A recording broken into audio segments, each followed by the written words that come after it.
हाँ जी, आप दोनों बहनें हैं जी। आप बताएं कि आप आज़ादी कैसे मनाती हैं? सब लोग अपनी अपनी आज़ादी अच्छी मना रहे हैं। जो कोई करता है अपना नहीं करता है, मतलब नहीं करने सब पड़े जान। आइए नाज़रीन, अब मैं अपने स्टेज पे मेहमान खुसूसी को दावत देती हूँ आपकी भरपूर तालियों में मरियम नवाज को।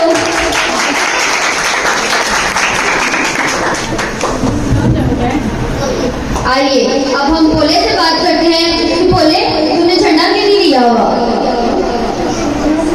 जीव झंडा इस बात से लेकर साढ़े को पैसे नहीं लगे। मैं अपनी मामा ने क्या सी मामा मैंने झंडा लेके मामा कहती बोले साढ़े को एक रोटी खाने में पैसे नहीं है, मतलब झंडा किसे लगे दे।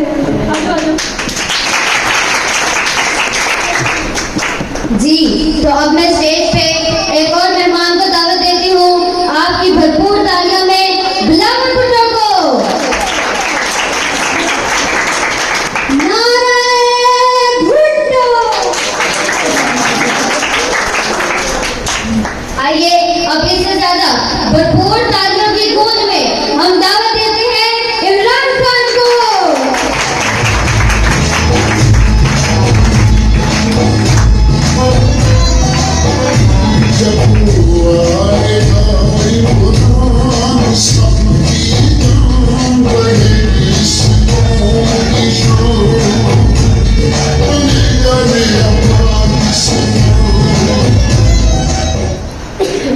आइए हम अपने आखिरी मेहमान को स्टेज पर दावत देते हैं।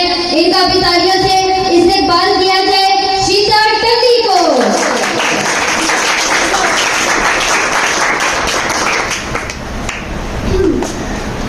तो अब हम मरियम नवाज से बात करते हैं कि वो आज़ादी के मुताबिक क्या कहती हैं। आप ही थोड़ा सा एक साइड पे ऐसे। बहनों मैं आपको बताती चलूं मेरी कैसी आज़ादी। ना तो मेरी पाकिस्तान में कोई जायदाद है और ना ही पाकिस्तान के बाहर। मेरा शोहर भी जेल में और मेरे भाई भी पाकिस्तान से बाहर है, तो मेरी कैसी आज़ादी हुई। आइए तो आप बिलावल भुट्टो से बात करते हैं कि वो आज़ादी के मुताबिक क्या कहते हैं। मैं क्या बताऊं, मैं तो पापा भी जेल में और फूफा भी जेल में, मेरी कैसी आज़ादी।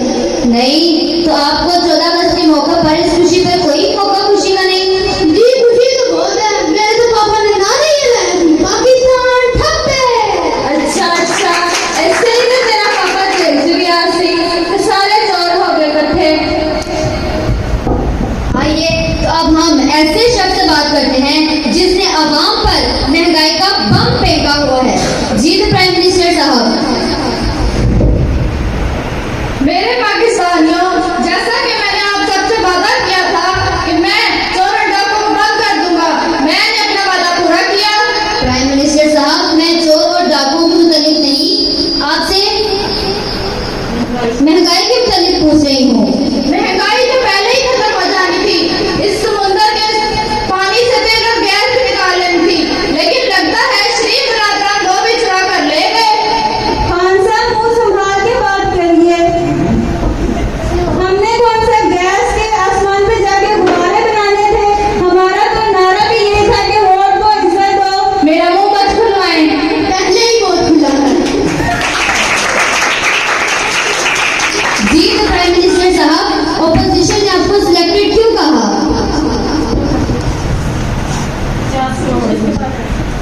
जी खान साहब, आप ये बताएं जो आपने 50 घरों का वादा किया था उसका क्या?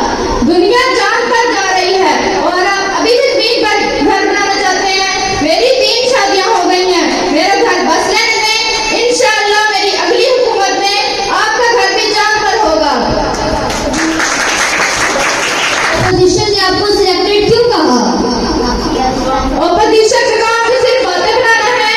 मुझे मेरी आवाम ने सिलेक्ट किया है और आवाम ने सिलेक्ट करके इस कुर्सी पर बिठाया है। ऑपोजिशन मुझे सिलेक्टेड इसलिए कहते हैं क्योंकि वो खुद रिजेक्टेड हैं। आइए तो अब हम शीता टंडी से बात करते हैं कि वो आज़ादी के बारे में क्या कहते हैं। पहले मुझे आप ये बताएं कि आपका नाम इस खबरदार किसने रखा। मैं अपने वालिद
बाबा जी, आप हमारी आवाम के बारे में क्या जानते हैं? बस बड़ी बस